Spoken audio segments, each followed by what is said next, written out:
As I saw during my 21 years working for the United Nations in Africa, football can indeed empower young people, particularly those from remote communities, so that they can find their own voice, but more importantly, their own space.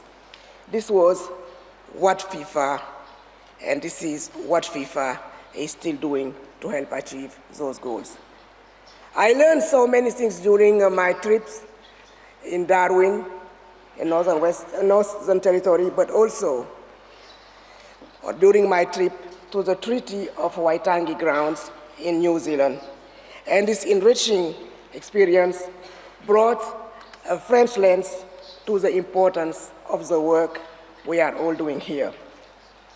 We invited as FIFA 50 young girls from the First Nation aged 11 to 15, from Western Australia, Northern Territory, and Central Far North Queensland, to Brisbane, Mianjin, to watch the match between England and Nigeria. In Aotearoa, New Zealand, we invited 48 Maori rangatahi aged between 11 and 18, and 9 chaperones for the quarterfinal match between Japan and Sweden at Eden Park in Auckland. The memories of those trips will last a lifetime, but just as importantly, the people they talk to and the lesson they learned will help them know that they can achieve whatever they want to do in life. But it is only the beginning. We've seen after each World Cup that the number of people who registered to play Madam Minister in the host country is immediately multiplied. So my plea continue, make sure that they find the right facilities that can cater, including the needs for the vulnerable people, the remotely people, and also women and young girls. The 2 legacy programs in Aotearoa United, which is called Legacy Start Now in New Zealand and Legacy 23 in Australia, both aim to increase participation among diverse communities. And elsewhere, we will continue to grow and develop women's football. This will be based on our women's football strategy, which was introduced in 2018 and is based on 5 pillars, as we just saw on the screen. Building women's football towards the aim of reaching 80 million players, women players, by end of 2026.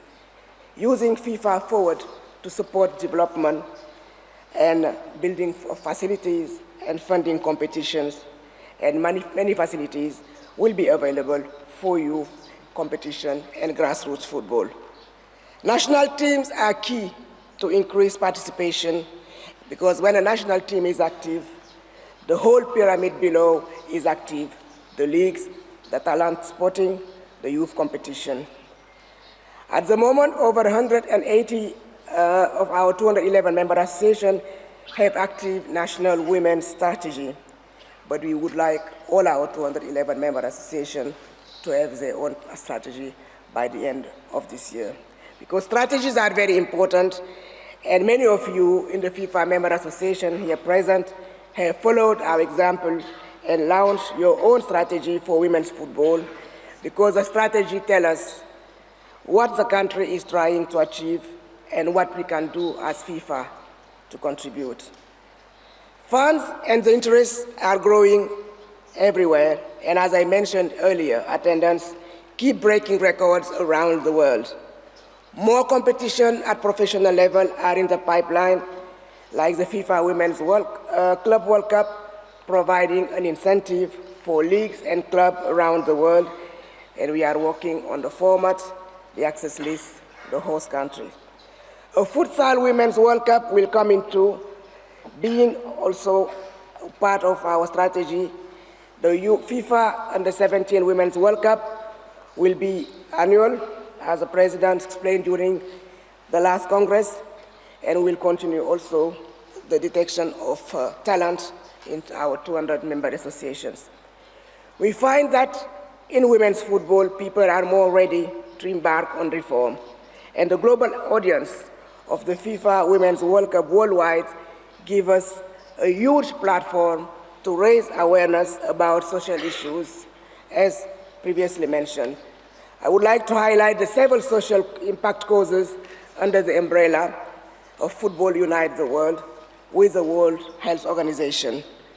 We have Unite for Inclusion in partnership with UN Human Rights, Unite for Indigenous People in partnership with UN Human Rights, Invite for Gender Equality in partnership with UN Women, Unite for Peace in partnership with UNHCR, the UN Refugees Agency, Unite for Education for All in partnership with UNESCO, and Unite for Zero Hunger in partnership of the best UN organization, the UN World Food Programme.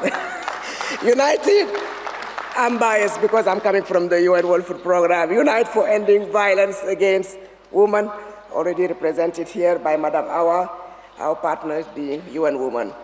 Football power goes far beyond the line on the pitch, and it is a responsibility of all of us to make the most of the power in a responsible way to achieve a positive social impact.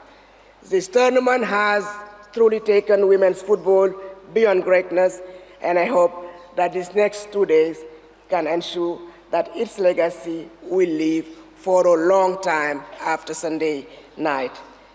Thank you once again to Australia, to Aotearoa, New Zealand, for being incredible hosts and also for sharing with us your very rich and very diverse history and also culture.